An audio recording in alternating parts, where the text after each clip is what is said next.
I do not deny that your national police force is a work in progress. Your PNP needs to undergo a transformation process to chip away its imperfections.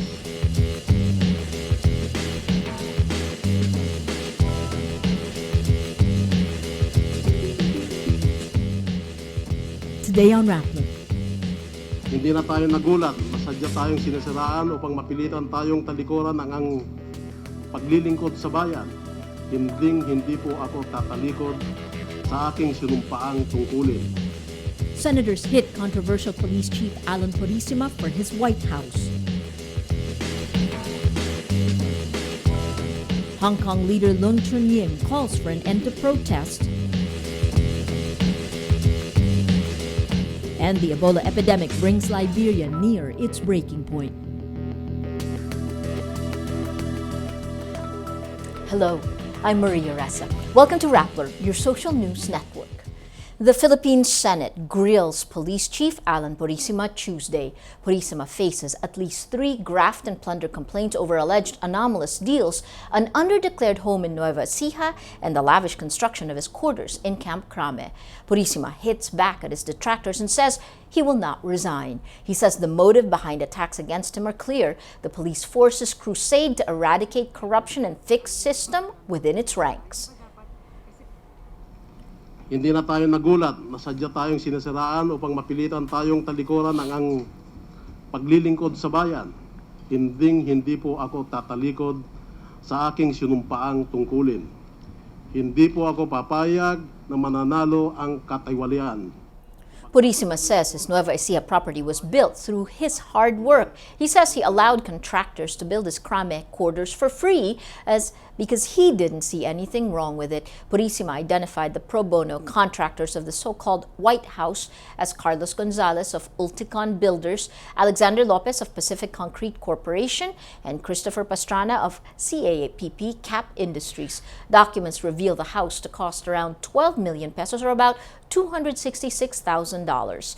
Senator Grace Poe grills Purisima about the contractors and donors. Poe says there's nothing wrong with donations, but, quote, the right process needs to be followed.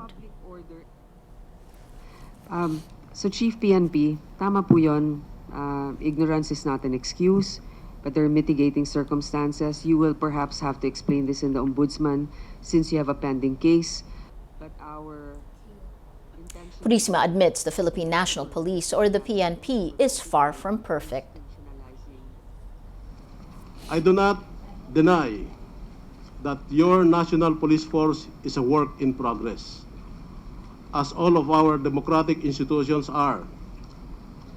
Like a rough aslar, your PNP needs to undergo a transformation process to chip away its imperfections and shape its character to become the ideal law enforcement organization that will deserve the utmost respect of the people it serves. Despite the allegations, Purisima enjoys the trust of President Benigno Aquino, who has publicly defended his police chief.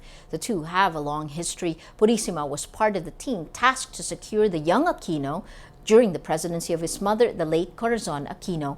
On Monday, Purisima called for a command conference of the PNP's top officials. PNP spokesman Wilben Mayor says top officials discussed key lessons from Purisima's anti-kidnapping conference in Colombia. He adds there were no loyalty checks. President Aquino says his request for special powers from Congress will be used solely to address a pending energy crisis.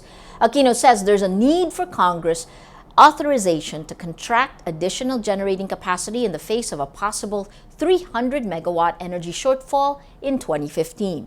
He says he wants to make sure the economy does not lose its momentum because of an energy shortage. Lawmakers have yet to decide on giving additional powers to the president. Section 71 of the Electric Power Industry Reform Act, or EPIRA, states Congress, through a joint resolution, may authorize the granting of special powers if power shortage is imminent. Energy Secretary Jericho Petilla earlier warned of a 7-week rotating brownout in the summer of 2015 if Aquino is not granted these special powers. Purchasing or leasing power generators takes months. The Philippines criticizes China's expansionist claims in the South China Sea before the world's largest gathering of diplomats. Philippine Foreign Secretary Albert Del Rosario addresses the annual UN General Assembly in New York, defending Manila's decision to take Beijing to court. Ai Makaraig files this video blog from the UN. Dangerous, reckless, forceful. The Philippines does not mince words as it races before the United Nations China's acts of aggression in the South China Sea. Philippine Foreign Secretary Albert Del Rosario asked the UN General Assembly to support Manila's historic arbitration case against Beijing under its so-called Triple Action Plan. Del Rosario details China's actions from refusing to leave the Scarborough Shoal to imposing fishing rules to conducting reclamation. The Philippines' top diplomat says despite its words, China repeatedly violated international law. It has refused to join us and has continued to unilaterally embark on an expansionist claim that violates the legitimate rights of the Philippines and other littoral neighbors under UNCLOS, such as their exclusive economic zones and continental shelves. Instead of peacefully resolving the maritime disputes within the framework of UNCLOS, said state embarked on a series of dangerous, reckless, and forceful activities in an attempt to impose unilateral change in the maritime status quo of the South China Sea. Del Rosario also asks the UN to address the dangers peacekeepers face. He praises Filipino blue helmets after they were called cowards over a controversial order to supposedly surrender their weapons to the Al-Qaeda-linked Al-Nusra Front. In the face of grave danger, Filipino peacekeepers have bravely helped to safeguard world peace. They have served with honor, distinction, and professionalism in implementing peacekeeping mandates. We believe that outstanding operational and tactical issues relating to United Nations peacekeeping must be resolved at the highest level possible. Del Rosario says terrorism, maritime tensions, and climate change are the top issues the Philippines faces. Despite the controversy, he says Manila remains committed to engaging with the UN and resolving disputes through peaceful means. Ai Makaraig, Rappler, United Nations. Flag carrier Philippine Airlines, or PAL, will fly again to New York on March 15, 2015. The new U.S. route comes 15 days after businessman Lucio Tan bought back the 49% stake he used to own from conglomerate San Miguel Corporation for $1.3 billion. PAL used to fly to New York but was forced to suspend the operations in 1997 because of the Asian financial crisis. Tan says the airline is flying to New York City via Vancouver in Canada, with flights 4 times a week. Hong Kong leader Leung Chun-ying calls for an immediate end to street protests, saying it had gone, quote, out of control. The protests paralyzed the city, causing business and travel to grind to a halt. But protesters reject Leung's demands, calling for him to step down. Tens of thousands refuse to move from the heart of Hong Kong's protests until China grants the financial hub democracy. The protests were triggered by China's decision not to grant full electoral democracy to the city. Hong Kong will be able to vote for its next chief executive in 2017, but only after candidates are vetted by a pro-Beijing committee. Ebola-hit Liberia finds itself near breaking point. The impoverished West African state was on the slow road to recovery after a 14-year civil war caused 250,000 deaths. Until the Ebola outbreak. At least 1,800 died from Ebola this year, and the risks plunged Liberians back into conflict. On Saturday, police came to investigate a murdered body on the streets of Liberian capital Monrovia. A small crowd hurled stones at police officers, sparking a riot. The atmosphere in Liberia is tense, with an undermanned security force unable to intervene in riots. Several police stations in Monrovia closed after officers died of Ebola, and a military camp reported around 36 soldiers. The World Health Organization says Liberia lost 89 out of 184 infected health workers.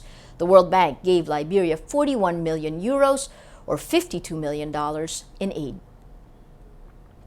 In a unanimous decision, Spain's Constitutional Court on Monday suspended an independence referendum called by the Catalonia region for November 9. The decision came hours after Spain's central government asked to declare the independence referendum illegal. Last Saturday, Catalonia regional leader Artur Mas signed a decree calling for the referendum. Conservative Prime Minister Mariano Rajoy says the move divides Catalans, alienates them from Europe and the rest of Spain, and seriously harms their welfare. But Catalonian leaders remain undaunted as they vow to press ahead with preparations for the vote. Buoyed by mass street demonstrations, Mas pushed ahead for a vote in defiance, defying Madrid. The independence movement in Catalonia gathered strength in recent years as Spain's economic crisis led to an increase in unemployment and fiscal debt. Catalonia formally adopted the status of a nation in 2006, but the Spanish Constitutional Court overruled that claim. Let's now look at Rappler's Wrap for today, a list of the 10 most important events around the world you shouldn't miss. At number 5, Beijing seeks to wipe social media coverage of mass protests in Hong Kong by blocking photo sharing service Instagram. Wanting a free choice in the 2017 elections, protesters flood Hong Kong's central district as netizens tweet and post photos of chaos. China's legislature rules the vetting of candidates by a pro-Beijing committee. Protesters turned parts of Hong Kong into a massive street party, with protesters calling their mass action the Umbrella Revolution. At number 6, Muslim pilgrims start heading to Mecca for the annual HAJJ pilgrimage starting Thursday. The HAJJ this year comes as 2 deadly viruses hit predominantly Islamic regions. The Ebola virus hit Africa, and the Middle East respiratory syndrome coronavirus hit Saudi Arabia. Ebola-stricken countries Guinea, Liberia, and Sierra Leone were not granted permission to send pilgrims. And at number 8, the Asian Development Bank, or the ADB, warns Asia's fast economic growth may be jeopardized by poor governance. In a report, the ADB says government effectiveness, rule of law, regulatory quality, and curbing corruption facilitate the achievement of economic, social, and environmental outcomes. ADB adds, addressing governance issues could improve human development, gender equality, infrastructure quality, and water security. For the full top 10, visit Rappler.com's The Wrap. Every story on Rappler has a mood meter which gives you 8 emotions to choose from. Click how you feel and your vote comes down to the mood navigator in the middle of the front page. That crowdsources the mood of the day. It also gives you the top 10 stories that have affected our readers and viewers the most emotionally. If you take a look, these 10 stories have gotten the most number of votes in the last 24 hours. We have still Vice President Binay leading. There are 3 or 4 stories on the drop in his survey. 45% happy, 24% angry. Then you have world-class prices for Binay's parking building. This was a Rappler exclusive. 94% angry. That red bringing out the red of the story with the most number of votes. Again, back to more allegations surface versus Binay's 91% angry. That red bringing out the mood of the day. Today, mostly people are angry. That is Rappler's Newscast for today, Tuesday, September 30th, 2014, the last day of September. Visit Rappler.com and watch our newscast Monday to Friday. Tell us how you feel on our mood meter and help us crowdsource the mood of the day.